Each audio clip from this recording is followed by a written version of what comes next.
The tycoons of social media have to stop pretending that they're friendly nerd gods building a better world and admit they're just tobacco farmers in t-shirts, selling an addictive product to children. Because let's face it, checking your likes is the new smoking. Philip Morris just wanted your lungs. The App Store wants your soul.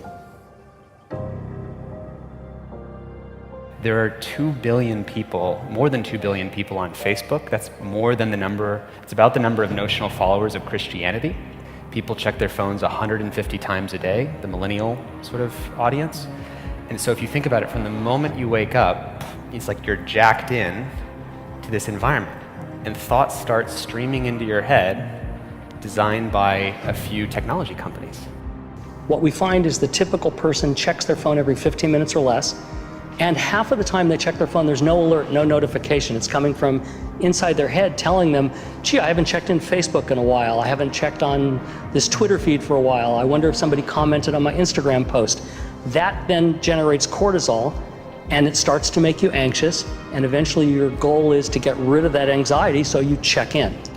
And apparently we feel stressed when we can't get our phone or when our battery is about to die. You probably know this feeling. And a research done in Australia among 3,000 people under the age of 30 found that 9 out of every 10 admit to feel this anxiety while having his battery dying. Steve Jobs revolutionized the entire world with the iPhone, and he never let his children use it because he did not want them dependent on technology. Right now, an infant is getting their first laptop that's soft and squishy and makes noise. Right now, a child is being born online and being favorited and retweeted. The hypergenerational segregation of our time is bizarre, unhealthy, and historically unprecedented. You've never seen the like of people sitting at a table in a restaurant not talking to each other because they're texting and using their Facebook and Instagram and Twitter, and they are at the table and don't even know each other. In the house and can't even talk to each other. And the pressure that's on us to be like everybody else is so great that everybody tries to live like they're in a reality show. As a culture, we don't have enough in common anymore.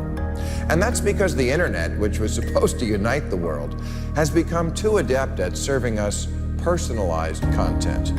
Do you know what I saw on Yahoo's front page this morning? No, you don't, because mine isn't the same as yours. People get news feeds now that just spit back customized stories based on what we've clicked on in the past. We are great consumers, but poor producers. We will buy what we can't afford with money that we don't have to impress people we don't even know, trying to be like everybody else. Get off of Facebook and put your face in a book. Right now, a teenager is photoshopping their selfie because as a society, we're telling them they're not good enough. Right now, influencers encourage narcissism without knowing the breadth and depth of their impact on their audiences. Right now, 40,000 spectators are in an Olympic football arena watching a competitive esports competition because this is this generation's football match. There's always this narrative that technology is neutral and it's up to us to choose how we use it. This is just not true. Technology is not neutral. It's not neutral. They want you to use it in particular ways and for long periods of time because that's how they make their money. You don't realize it, but you are being programmed. It was unintentional, but now you got to decide how much you're willing to give up, how much of your intellectual independence. If you feed the beast, that beast will destroy you. If you push back on it, we have a chance to control it and rein it in.